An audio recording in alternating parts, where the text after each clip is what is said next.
So firstly hello everybody, my name is Pranjal Vishwakarma. So आज से कुछ 2 महीने पहले मैंने अपना पहला वीडियो यूट्यूब पे डाला था on 5 May 2025 about NEET and how my exam went. And उसी से रिलेटेड आज मैं कुछ बातें करना चाहती हूँ and I just want to share something.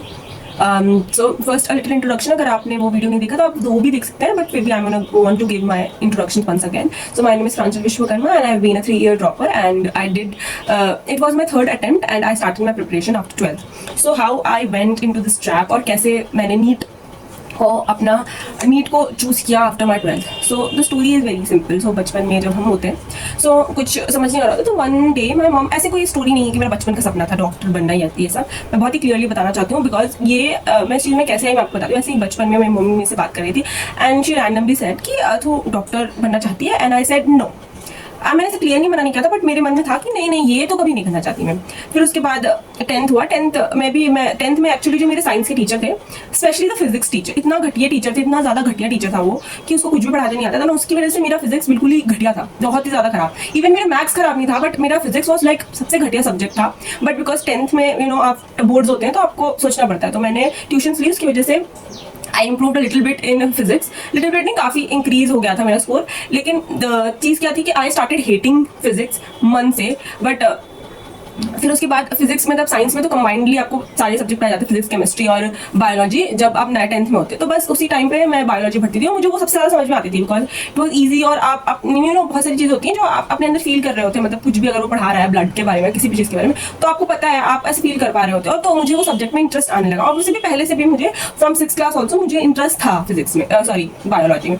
सो मैं पढ़ी और फिर उसके बाद जब 10th होने लगा तो मैंने फिर सोच लिया कि मेरे को बायो ही चूज करना है। मेरे दिमाग में कोई प्लान नहीं था कि मैं नीट देना चाहूँगी। इनफैक्ट मुझे नीट के बारे में पता भी नहीं था। और फिर उसके बाद जब हो गया एंड मैंने अपना बोर्ड का लास्ट पेपर दिया और हम लोग ऐसे प्लान कर रहे थे यार बोर्ड्स के बाद कहीं तो चलेंगे घूमने को, हम सारे फ्रेंड्स। बट अनफॉर्चुनेटली उस टाइम कोविड आ गया एंड कोविड की वजह से सब कुछ बंद हो गया। और वो कुछ ऐसा टाइम का कोविड नहीं था, वो 2 साल का जो कंटिन्यूस लॉकडाउन लगा, तो उसकी वजह से हम सब अलग अलग हो गए।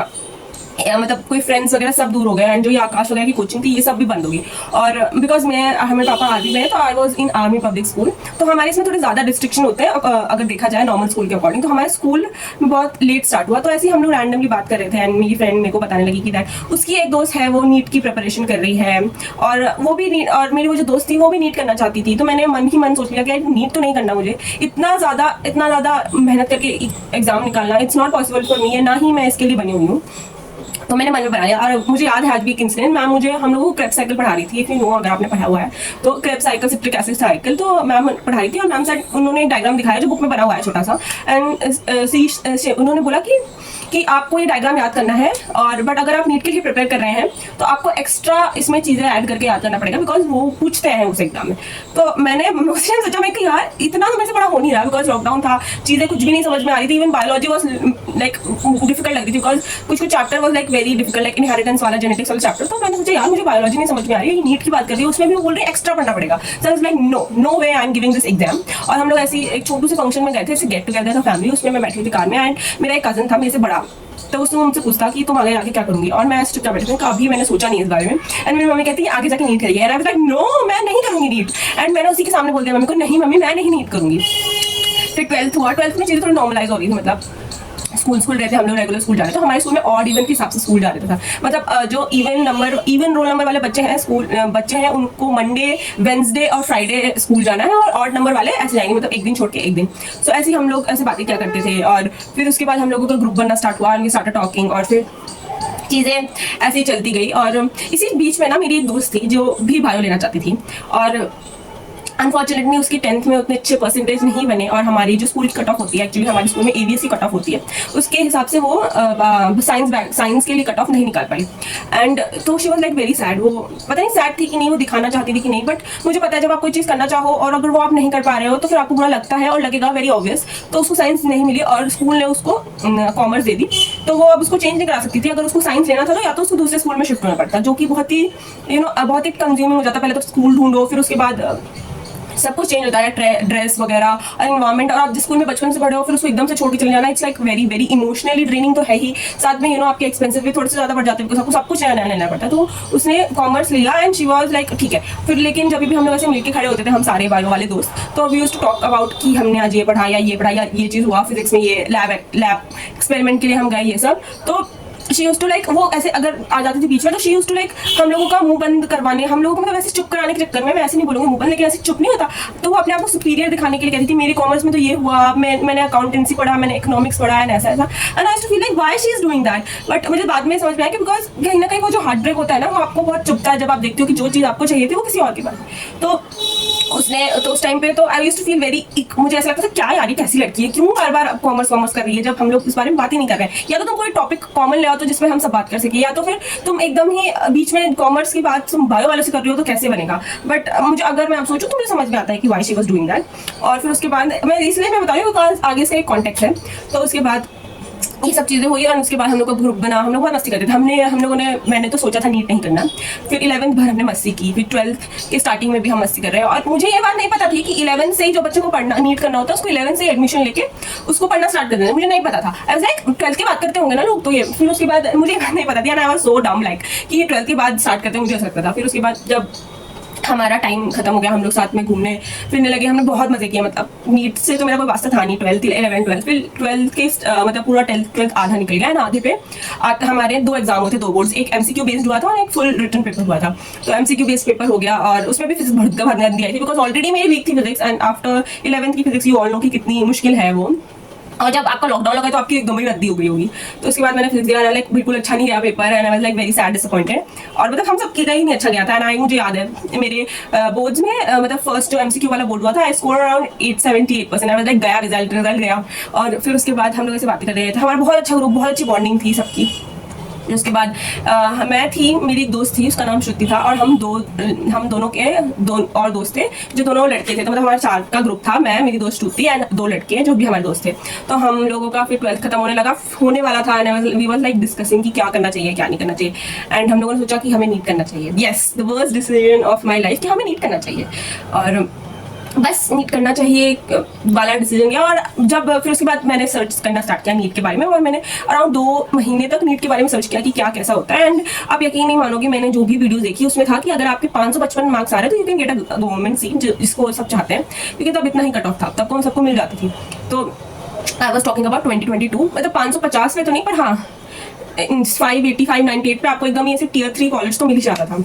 तो आई वाज लाइक हाँ चलो करते हैं। मैं फुल उसमें थी, क्या बोलते हैं यार, मैं नीट कर लूंगी, या फिर यार सही है यार, बहुत अच्छे से पढ़ेंगे, हम 4 लोग हैं, बहुत बढ़िया पढ़ेंगे एंड ऑल दैट। और हम चारों ने मिलके साथ में जाके अपने पास वाले आकाश में एडमिशन करा लिया, वी ऑल 4। और जो मेरी कुछ और दोस्तें थी, जैसे कि मेरी और फीमेल फ्रेंड्स और मेल फ्रेंड्स थे, मेरी एक दोस्त थी जो कि आफ्टर स्कूल वो लखनऊ शिफ्ट हो गई, उसने लखनऊ में एडमिशन करा लिया। और मेरी एक और दोस्त थी, उसने भी हमारी सेम कोचिंग में एडमिशन। बेसिकली हमारा स्कूल की हमारा जो सेक्शन था उसका 90% ऑफ द पार्ट उठ के आकाश में एडमिशन करा लिया। और हम सब ने कुछ भी नहीं पढ़ा था 11 12 में, भी लाइक निल, कुछ भी नहीं, इवन बायोलॉजी भी नहीं पढ़ी थी हमने।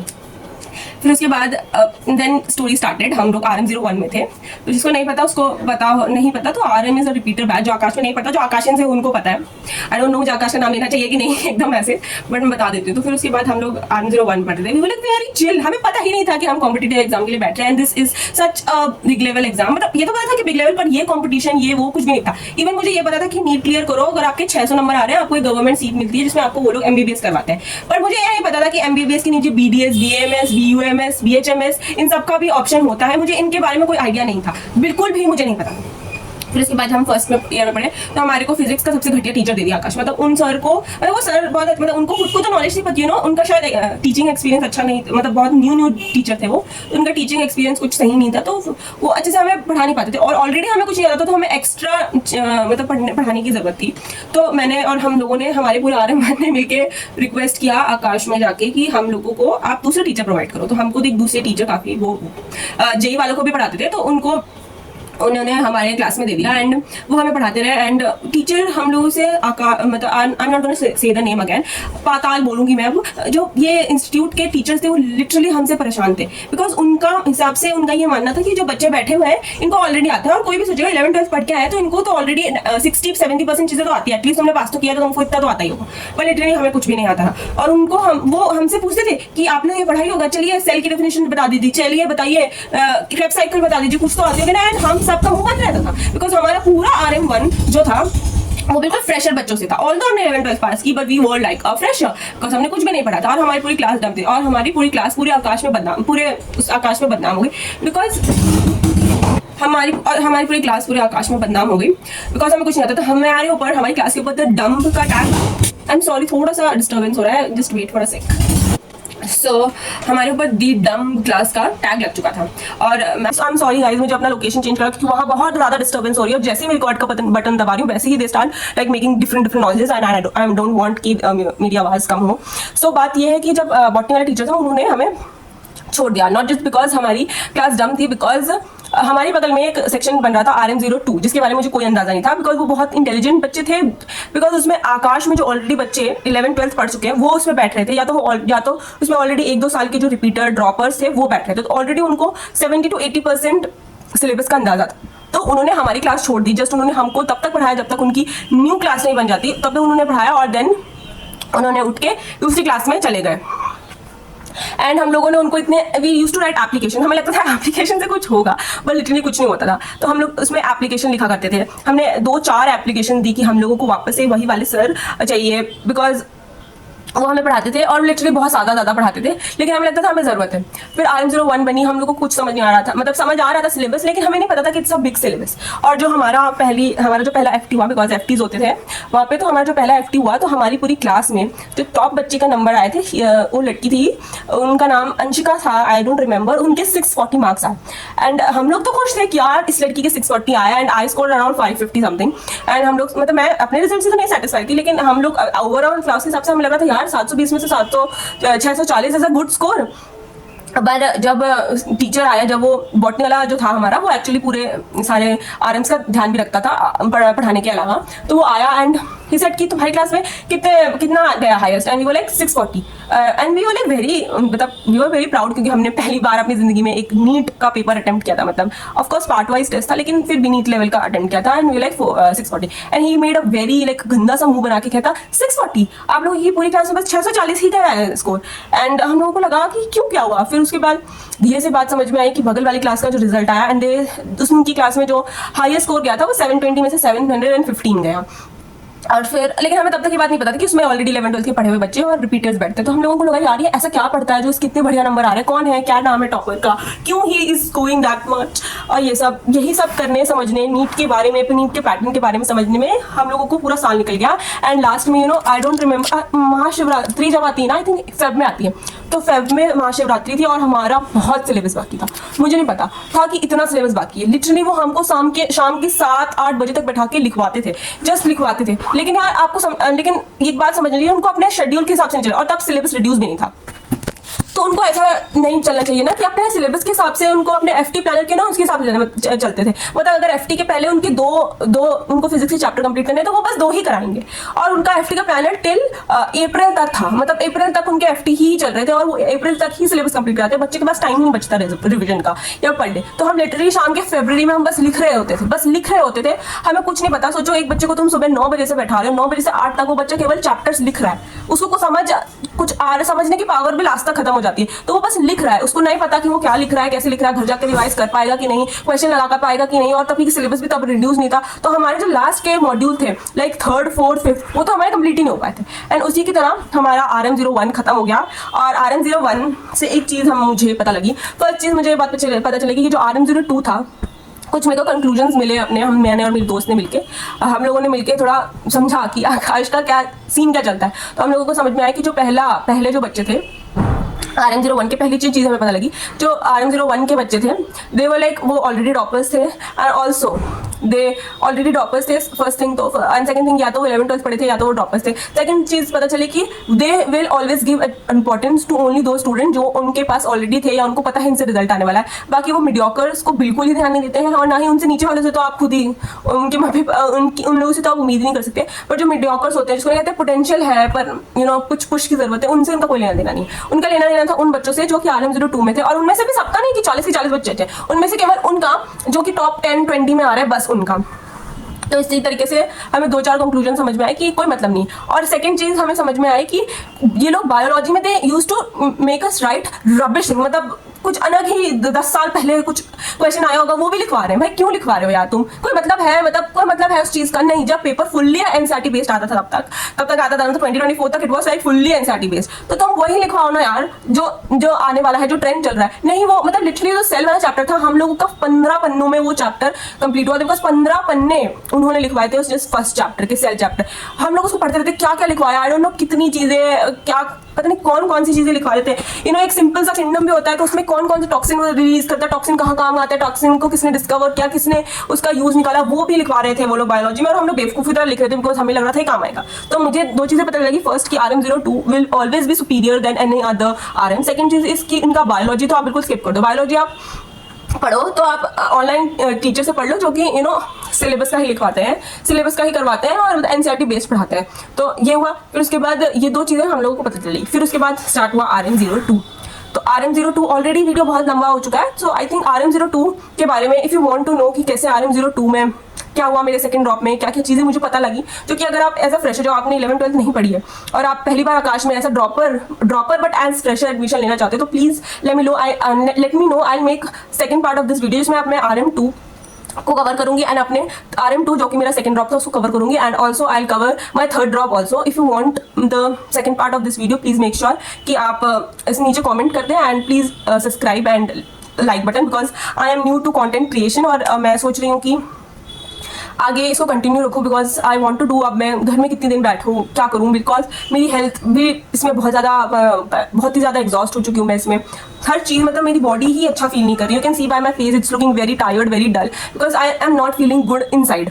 आउटसाइड से तो कुछ भी हो रहा है उसका कोई फर्क नहीं पड़ रहा है, लेकिन अंदर से आई एम नॉट फीलिंग गुड। और अभी तो मुझे थोड़ा बहुत लाइट भी लगने लगा था आफ्टर अ मंथ, लेकिन I started feeling again very drained and some like that.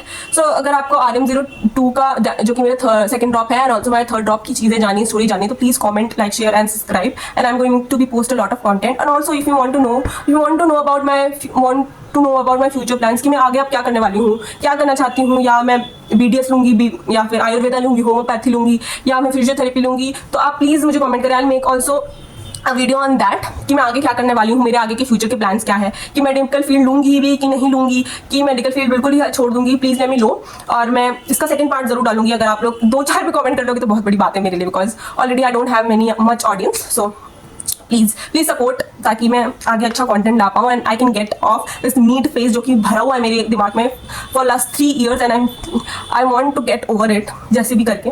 So if you want to see more of me, please support and just share with any of those people जिनको ज़रूरत है इस video की, because मैं बहुत ही beginner वाली चीज़ें भी बताने वाली हूँ। So that's all for it. Bye.